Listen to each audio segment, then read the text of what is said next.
प्रिय मित्रों, नमस्कार। ज्योतिष एवं आयुर्वेद के हमारे YouTube चैनल ज्योतिषाचार्य वैद्य व्यास सोनी में आपका हार्दिक स्वागत है। मैं हूं ज्योतिषाचार्य वैद्य व्यास सोनी। मित्रों, आज हम चर्चा करेंगे हस्तरेखा से जाने राजयोग एवं उसे प्रबल करने के उपाय। इस विषय पर विस्तार से चर्चा करेंगे। मित्रों, जिन भी जातकों की हस्तरेखा के अंदर सूर्य पर्वत, मित्रों ये होता है सूर्य अंगुली और इसके नीचे होता है सूर्य पर्वत। ये यहाँ पर सूर्य पर्वत उठा हुआ हो, त्रिभुज हो यहाँ पर, और सूर्य क्षेत्र बहुत ही उभार लिए हुए हो, तो उस जातक का सूर्य बहुत ही स्ट्रॉन्ग होता है। मित्रों, जिन भी जातकों का कुंडली में सूर्य तीसरे, छठे, 10वें, 11वें भाव में हो, उन्हें उच्च कोटि का सम्मान, प्रतिष्ठा, यश निश्चित रूप से देखने के लिए मिलेगा। और हस्तरेखा के अंदर सूर्य पर्वत उठा होता है, सूर्य पर्वत पर त्रिभुज होगा, सूर्य रेखा लंबी होगी, लेकिन सूर्य अंगुली के ऊपर चढ़ी हुई नहीं होगी ऊपर। मित्रों, सूर्य रेखा ऊपर चढ़ती है तो अपयश देती है, और नीचे नीचे रहती है, अंगुली से नीचे रहेगी तो ये सम्मान में वृद्धि करती है, यश देती है। और जातक जिस भी फील्ड में होगा उस फील्ड का नेतृत्व करेगा, उस क्षेत्र का सर्वे सर्वा व्यक्तित्व का धनी होगा।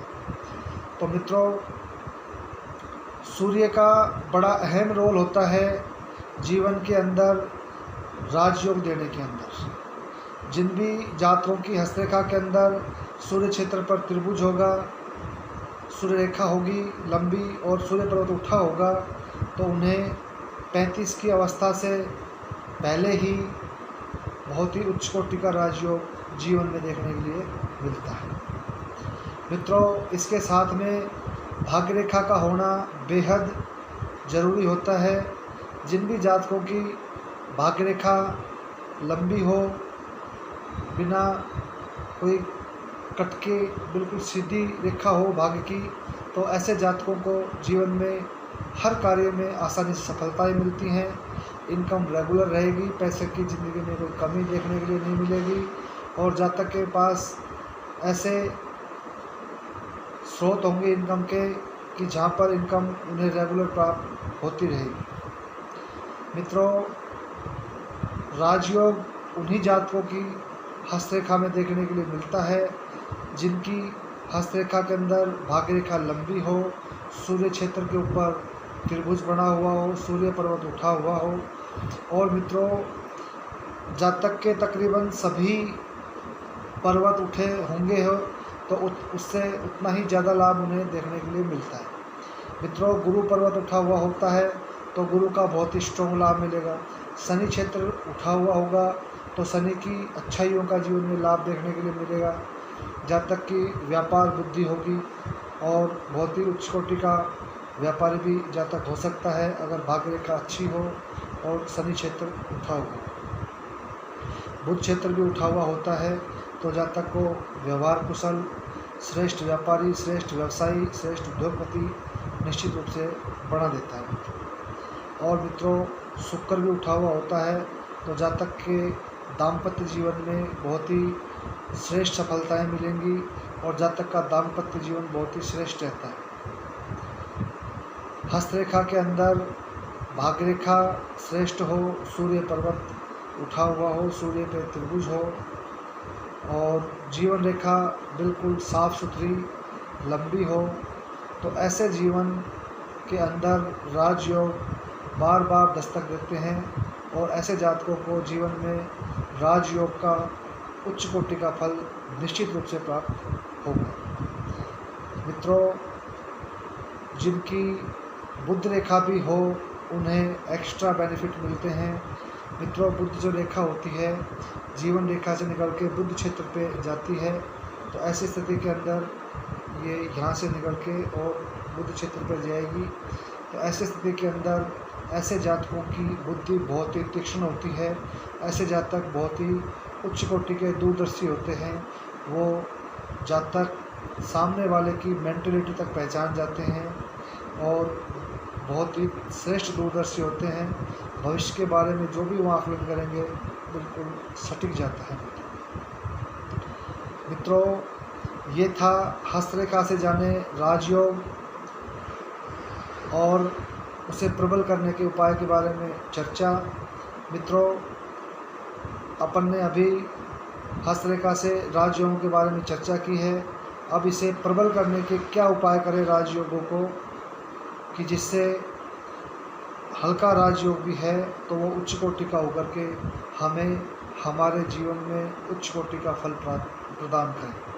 तो मित्रों, इसके लिए सबसे पहले हमें चाहिए कि सूर्य को स्ट्रॉन्ग करें। मित्रों, उच्च कोटि का राजयोग प्रबलता प्राप्त करें, इसके लिए हमें चाहिए प्रतिदिन सूर्य को जल दें और अपने पिताश्री के चरण स्पर्श करें, माता के चरण स्पर्श करें, अपनी उम्र से बड़े लोगों के सभी के चरण स्पर्श करें, उनके आशीर्वाद लें। और स्पेशली पिता का आशीर्वाद लेना, चरण स्पर्श करके सूर्य को स्ट्रॉन्ग करने का बहुत ही श्रेष्ठ उपाय है। और रविवार, मंगलवार, अमावस्या, पूर्णिमा को पिताश्री को लाल चीज़ खिलाएं और साथ में चाहें तो सांड को भी खिला सकते हैं, जो सफ़ेद या लाल कलर का होना चाहिए। तो इससे निश्चित रूप से बहुत ही उच्च कोटि का सम्मान, प्रतिष्ठा, यश में वृद्धि होती है। और मित्रों, रविवार, शुक्रवार और अमावस्या को विष्णु सहस्त्र नाम का पाठ करने से भी राजयोग बहुत ही प्रबल हो जाते हैं। तो ये अवश्य करें। विष्णु सहस्त्र नाम से किताब आती है जिसमें विष्णु भगवान के 1008 नाम होते हैं। उन्हें अमावस्या को, रविवार को, शुक्रवार को करेंगे तो उससे बहुत ही श्रेष्ठ लाभ प्राप्त होंगे राजयोग प्राप्ति के अंदर। मित्रों, इसके अलावा भाग्य को प्रबल करने के लिए भी बहुत ही श्रेष्ठ उपाय करने चाहिए, जिनमें पहला उपाय है चींटियों की सेवा करें, कुत्तों को रोटी डालें, गौओं की सेवा करेंगे तो इससे भाग बहुत ही प्रबल होगा। और मित्रों, भाग्य को तीक्ष्ण गति से प्रबलता देना चाहते हैं तो 11 शनिवार शिवलिंग के ऊपर 11 काले तिल चढ़ाएं, इससे भाग्य में बहुत ही प्रबलता आएगी और पूर्व जन्म तक के पाप कर्मों को ये उपाय नष्ट कर देता है। मित्रों, तो ये अवश्य करें, तो इससे भाग्य बहुत ही प्रबल हो जाएगा। और मित्रों, जीवन रेखा में कोई गड़बड़ी है, टूटी हुई है, तो इसे भी स्ट्रॉन्ग करने के लिए हमें चाहिए कि 7 नारियल लें सूखे और ऊपर से काट करके उसमें घी, खांड, सूजी भर के चींटियों के दिल पर दबा देंगे तो हमारे जीवन की जो स्थिति है उसे बहुत पॉजिटिव कर देगी और हमारा स्वास्थ्य बेहतर रहने लगेगा। जीवन रेखा में कोई परेशानी है, टूट रही है, यव बन रहा है, आर्थिक नुकसान के संकेत आ रहे हैं, तो वो बिल्कुल ख़त्म हो जाएंगे। मित्रों, सिर्फ एक उपाय से, और वो उपाय मैं आपको बता चुका हूँ। नारियल का गोला लें, ऊपर से काटें, उसके अंदर घी, खांड, सूजी और काले तिल भर के चींटियों के दिल को दबा दें। ज़्यादा दिक्कत है तो 7 नारियल वार करके सर के ऊपर से दबाएं और सामान्य दिक्कत है तो 1 नारियल शनिवार को ये ट्रीटमेंट करना होता है। सुबह करें या शाम को चींटियों के दिल पर दबा दें, तो इससे उच्च कोटि का राजयोग हमें हमारे जीवन में देखने के लिए अवश्य देखने के लिए मिलेगा। मित्रों, ये था हस्तरेखा से जाने राजयोग एवं उसे प्रबल करने के उपाय के बारे में विस्तार से चर्चा। मित्रों, अगर ये वीडियो आपको पसंद आया हो तो इसे अवश्य ही लाइक करें, शेयर करें, सब्सक्राइब करें। नमस्कार मित्रों।